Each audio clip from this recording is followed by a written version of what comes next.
Hello बच्चों, चलिए प्रश्न को पढ़ते हैं। इसमें लिखा है एक वैद्युत द्विध्रुव में 10 माइक्रोकूलम तथा माइनस 10 माइक्रोकूलम के दो आवेश 5 गुणे 10 की घात माइनस 10 मीटर की दूरी पर स्थित हैं। तो द्विध्रुव की अक्षीय स्थिति में 30 सेंटीमीटर दूरी पर बिंदु P निर्वात में स्थित है।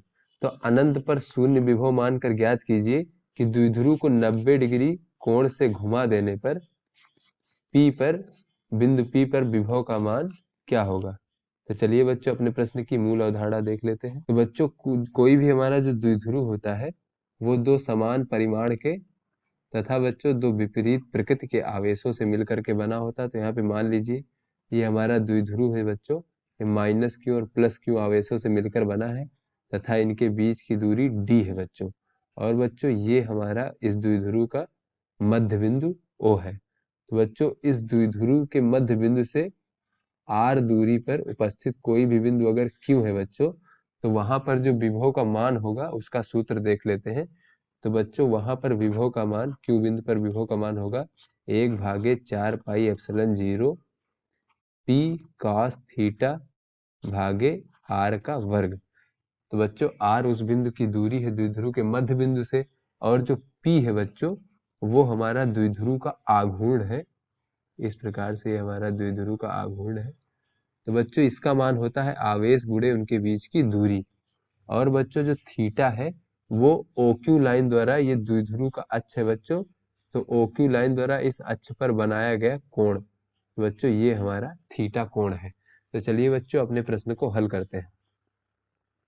तो बच्चों इस प्रश्न में कहा गया है कि एक द्विध्रुव है इस प्रकार से, जिसमें माइनस 10 माइक्रोकूलम और प्लस 10 माइक्रोकूलम के आवेश 5 गुणे 10 के घात माइनस 10 मीटर दूरी पर उपस्थित है। तो बच्चों ये हमारा द्विध्रुव हो गया माइनस 10 माइक्रोकूलम और ये हमारा प्लस 10 माइक्रोकूलम। इस प्रकार से हमारा द्विध्रुव है।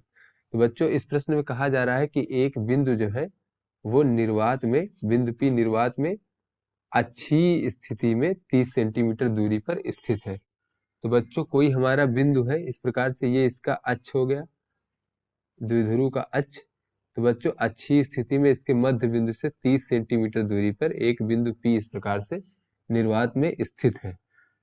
तो बच्चों अगर अगले आगे कहा जा रहा है कि द्विध्रुव को 90 डिग्री कोण से घुमा देने पर P बिंदु पर वैद्युत विभव का मान क्या होगा। तो चलिए बच्चों देख लेते हैं कि अगर हम द्विध्रुव को 90 डिग्री घुमा दे तो क्या होगा। तो बच्चों अगर हम द्विध्रुव को 90 डिग्री घुमा दे तो हमारा ये 10 माइक्रोकूलम आवेश इस प्रकार से हो जाएगा, और ये हमारा प्लस 10 माइक्रोकूलम आवेश, और बच्चों ये हमारा द्विध्रुव हो गया, और बच्चों ये हमारे द्विध्रुव का अक्ष हो गया इस प्रकार से, और बच्चों ये हमारे द्विध्रुव का निरक्ष हो गया जो कि इसके अक्ष के अभिलंबोत होता है। तो हमारा जो बच्चों P बिंदु था यहाँ पर वो अब द्विध्रुव की अक्षीय से अब निरक्षीय अवस्था में पहुंच चुका है। तो इस स्थिति में बच्चों ये जो कोण का मान हो जाएगा बच्चों, इसका मान हो जाएगा 90 डिग्री। तो बच्चों जब वो 90 डिग्री हम घुमा देंगे तो हमारे थीटा का मान हो जाएगा 90 डिग्री, जैसा कि इस चित्र में दिखाई पड़ रहा है, क्योंकि बच्चों ये हमारा निरक्षीय स्थिति में पहुंच चुका है बिंदु P। तो ऐसे में बच्चों P बिंदु पर विभव का मान हो जाएगा 1/4 pi epsilon 0 P cos theta भागे दूरी का वर्ग। बच्चों ये दूरी जो है ये 30 सेंटीमीटर दिया गया है। तो बच्चों यहाँ पर अगर हम इसका मान रखें तो 1/4 पाई एप्सिलॉन 0 P cos जो है बच्चों 90 डिग्री हो जाएगा थीटा का मान, भागे दूरी का वर्ग। तो यहाँ से बच्चों हमें पता है cos 90 डिग्री का मान शून्य होता है। तो बच्चों ये शून्य से गुणा होने पर ये पूरा पद का मान शून्य हो जाएगा।